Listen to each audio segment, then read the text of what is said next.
Hello, good morning. Welcome to Breakfast with Sally Nugent and John Kay. Our headlines today.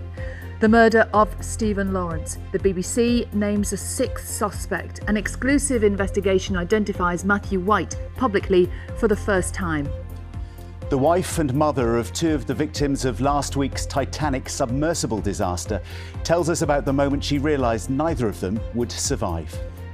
I sent a message to my family on shore. I said, I'm preparing for the worst. That's when I lost hope.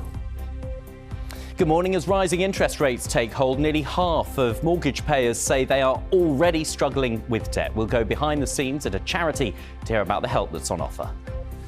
In sport this morning, Australia have the edge in the Women's Ashes. England need 152 runs to win with just 5 wickets remaining as the one-off test edges towards a dramatic finish.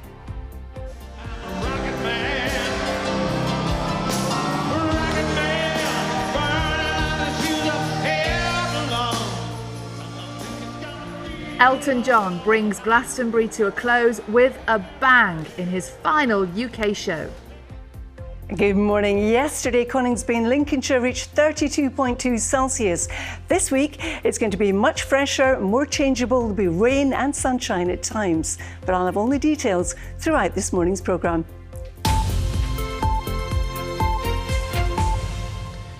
Good morning, everybody. Monday, the 26th of June, and a new suspect in the Stephen Lawrence murder has been identified by a BBC investigation and named publicly for the first time as Matthew White. The BBC has also found that the Metropolitan Police seriously mishandled key evidence relating to him. Stephen was 18 when he was murdered in a racist attack by a gang of young white men in South London in 1993. 2 of the original 5 prime suspects were jailed for the murder in 2012. The other 3 have not been convicted of the crime. Our correspondent Danielle De Simone reports. Well, you can watch Daniel's full report on BBC One at 8:30 tonight, or it's on the BBC iPlayer now as well. And you can read his full investigation online. That's at bbc.co.uk/news. Right, the time is 6:05. What else do we need to know this morning? Sally has more of today's news.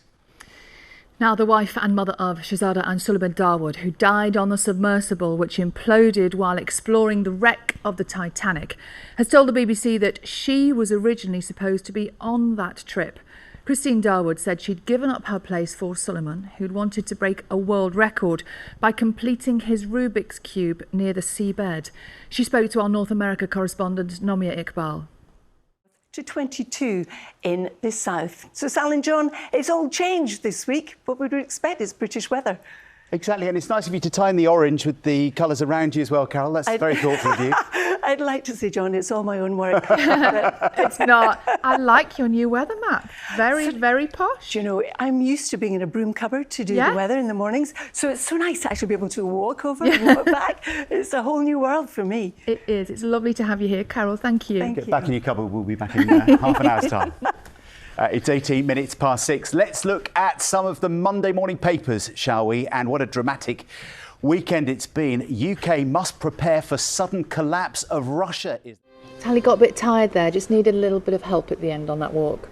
I know how he feels. It's only little, yeah, me too. I know how he feels. Well done. Yeah, well done. You.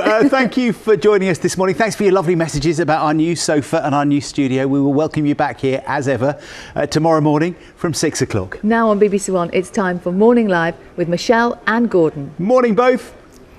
Good morning.